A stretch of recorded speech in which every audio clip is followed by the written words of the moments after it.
এই রান্না খাই দিছে তো আমরা এখন একটু ডিম ভেজে ফেলাম। আমি ডিম ভাঙিয়ে দিই। এই দর্শক দেখতে পাচ্ছেন এটা কি বলেন তো? এটা বাঙালির প্রতিনিয়ত হোস্টেল মেসের খাবার। এটা হচ্ছে এটা বাজি আর ভুনা। এটা স্যার আমাদের চলেই না। এটা কি দর্শক একটু কমেন্টে জানাবেন। এটা কিন্তু রিমান্ডের আসামিদেরকে দেওয়া হয়। এটা কাঁচা রান্না সিদ্ধটা দেওয়া হয় আর কি। আঙ্কেল তো ভালোই রান্না করতে পারে। আঙ্কেল কি রান্না করে? আঙ্কেল ভালো রান্না করতে পারে না সেটা আমি জানি, নিজে জানি। আঙ্কেল একদম মধুর রান্না করতে পারে, সেই হয়। আপনাদের সবারকে দাওয়াত রইল, আপনারা রান্না খাইতে আসবেন। ঘোড়ার ডিম আপনার হাতে? ঘোড়ার কখনো ডিম হয় না, অ্যাকচুয়ালি ঘোড়ার ডিম হয় না, এটা হচ্ছে মুরগির ডিম। কি মুরগির ডিম সিজা?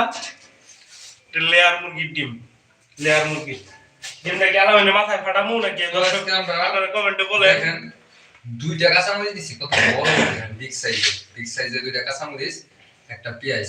এখন আমরা একটা ডিম ভেজে নেব। ডিমটা ভাজতে লয়ে আগে ঘোড়ার ডিম আপনার হাতে। ঘোড়ার ডিম না, এটা আসলে মুরগির ডিম। ঘোড়ায় কখনো ডিম পারে না। ঘোড়ার ডিম এটা তো মুখের খাতিরে বলা হয়। আপনার মাথায় ফাটা